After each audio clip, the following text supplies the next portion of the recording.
Assalamualaikum warahmatullahi wabarakatuh. Saya Rahmawati Eka Melesari. Saya mahasiswa IAIN Kediri, jurusan Studi Agama semester 4. Di sini saya akan menjelaskan tentang sejarah agama Hindu di India. Jadi, awal mula agama Hindu itu di India pada tahun 1500 sebelum Masehi. Pada tahun ini juga, bangsa Arya memasuki tanah India. Mereka datang ke kota-kota Mohejo, Daro, dan Harappa. Pada bangsa Arya ini juga, agar bisa eksis pada tahun tersebut, mereka membangun kepercayaan dan kemasyarakatan. Pada bangsa Arya ini juga, mereka memuja para dewa-dewa. Pada hal ini, bangsa Arya juga mengembangkan golongan pendeta atau Brahmana. Pemujaan dewa tersebut ini juga dipimpin oleh golongan pendeta atau bisa disebut dengan Brahmana. Dan Brahmana ini juga menulis beberapa kitab, menulis berbagai ajaran dan berbagai ritus di dalam kitab yang ditulis tersebut. Nama kitab tersebut adalah Kitab Veda atau Kitab Weda. Pada hal ini, kaum Brahmana ini juga ada 4 kitab yang ditulisnya, yaitu kitab Rigveda, yaitu kitab tertua ditulis pada tahun 1500 sebelum Masehi. Yang kedua adalah Yajurveda. Yajurveda ini adalah kitab yang berisi tentang pengorbanan. Samarveda adalah kitab berisi tentang zikir dan puji-pujian.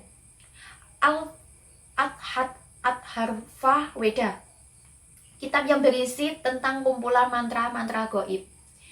Selain itu, dari 4 kitab tersebut juga ada kitab-kitab lainnya yang berisi tentang pedoman-pedoman para Brahmana, yaitu Brahmanas, berisi tentang pedoman ritual bagi para Brahmana.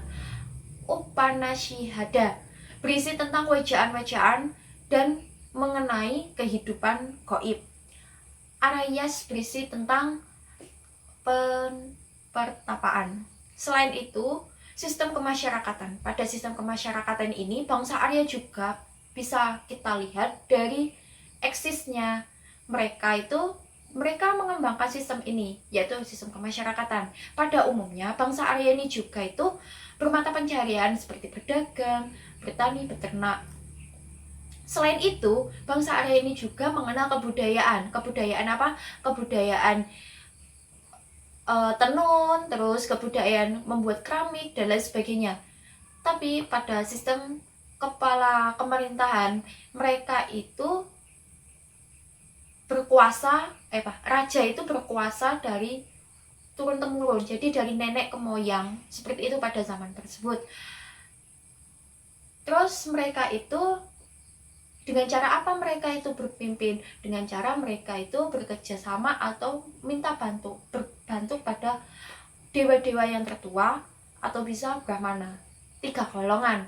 Jadi dulu itu juga pernah ada 3 golongan. 3 golongan ini saya maksud adalah golongan prajurit, golongan pedagang, dan golongan pendeta.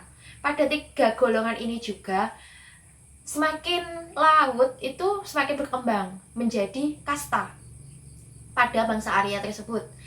Munculnya kasta ini ada 5, sebenarnya ada 4 kalau diakuan sistem kasta, tetapi di ini ada 5, yang terakhir ini tidak diakui pada masuk kasta, yaitu kasta Brahmana, berisi tentang kaum-kaum Brahmana atau kaum-kaum pendeta. Kaum Ksatria atau sistem kasta Ksatria, yaitu terdiri dari bangsawan dan para prajurit. Waisya, berisi tentang petani, pedagang, dan peternak. Sudra itu lebih ke pekerjaan secara fisik, yaitu pekerjaan dan nelayan. Terus Parya ini tidak masuk dalam sistem kasta, tapi masuk dalam paling bawah sendiri, yaitu dia di luar kasta, jadi dia itu lebih ke pengemis dan gelandangan. Pada hal ini, pembagian kasta ini juga disebut juga sebagai dengan pekerjaan tersebut. Jadi dulu itu tuh pernah dibagi, jadi saya masuk ke pekerjaan ini, mungkin seperti itu. Pengembangan ini juga sudah ditemukan di Sungai Gangga yang disebut sekarang adalah Arya Fata, maaf. Atau bisa disebut tanah Arya. Ada juga Hindustan, yaitu tanah Hindu. Jadi kebudayaan 4 kasta tersebut, 4-5 itu tadi, kasta-kasta tersebut adalah kebudayaan Hinduisme. Begitu sedikit materi saya sampaikan. Apabila ada kesalahan, saya mohon maaf. Wassalamualaikum warahmatullahi wabarakatuh.